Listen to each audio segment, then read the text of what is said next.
Hi Leo, tingnan natin ang energy mo for today na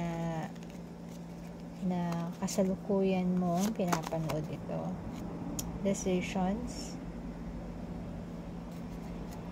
Tingnan natin ang energy mo.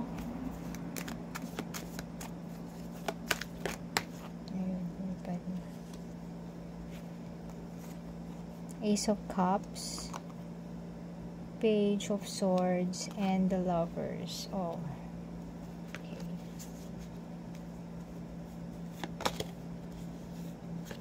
Page of Wands,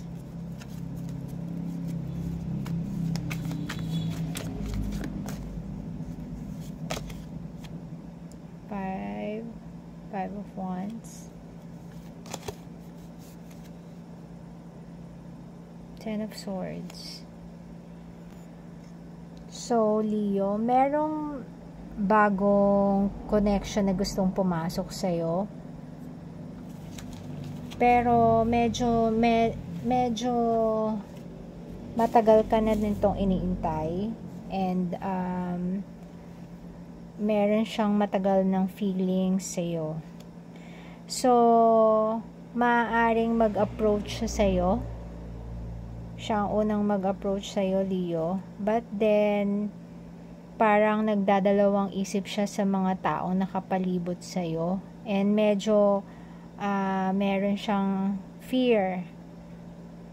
Meron siyang excess baggage na kinakatakot na baka hindi mo siya matanggap, Leo. So, clarify natin itong current energy na to. Ayan.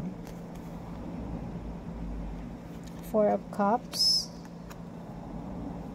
Nine of Cups. Ayan.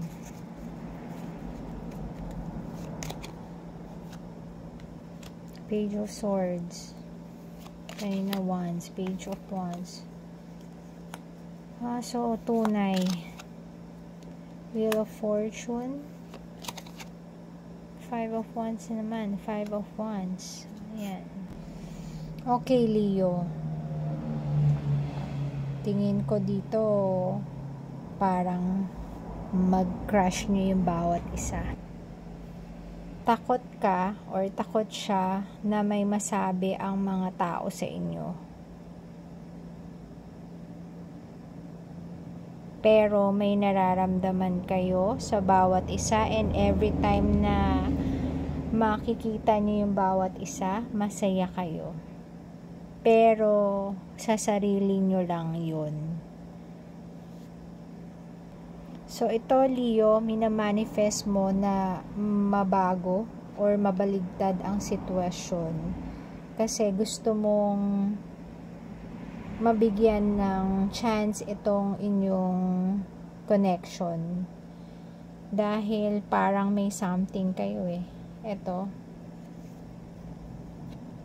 Two of Cups, and kayo yung the lover. So, talagang kung sa passion, very passionate kayo. And kung sa love, grabe yung love nyo. Above all else. Ayan. Ganun kayo ang connection na ito. So, maaaring bigyan ng chance. Depende kung may mag-i-initiate. Meron eh. May mag-i-initiate, merong magme-message, pero takot pa. So, tingnan natin kung mababago. Merong nagme-message or tumatawag, may nagtatry mag-reach out, ayun.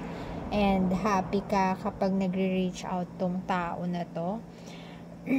And yung dati na merong takot na baka kung ano yung sabihin ng mga tao, maaaring famous famous ka, Leo, and medyo takot siya sa magiging judgment ng tao sa kanya. Pero eto, nakalagay dito, mababago to in time. Kasi iba yung intention ng inyong connection. So, ayan, 5 of Pentacles. Final message. Queen of Cups. 5 of Cups. Ayan.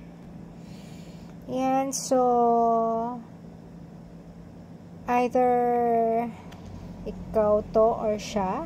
Depende. Walang gender specific na merong isa sa inyo na mas greater yung love na pinapakita. Either you, mas greater yung love mo, or siya, mas greater yung love niya sa'yo.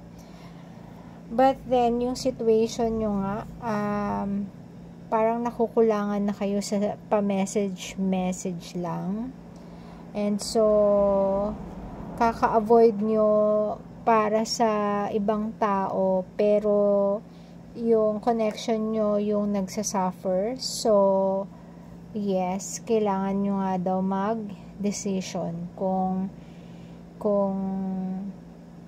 talagang i-accept nyo yung inyong relationship or hanggang usap-usap na lang kayo. So, Leo, if ever naka-resonate or nagustuhan, palike naman. Thank you and God bless.